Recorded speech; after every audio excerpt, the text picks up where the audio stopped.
Game sort එකේ තමයි අපි ඉන්නේ. බලමු කවුද මේ ළඟට තරග කරන්නේ. නම කියන්නකෝ. සඳලි. කවුද මේකේ නම? දුවද? දුව මෙතන පැත්තට ගිහින්. හරි. කොහොමද කමන්නේ? වෙන ඉස්සර තරග පටන් ගන්න. දැස්ටි.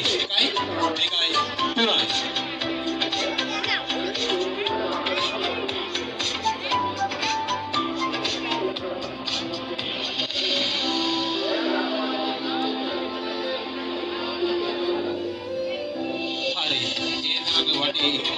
වෙද්දී කවුද ඉඳගෙන ඉන්නේ කියන්නකෝ ආගේ නම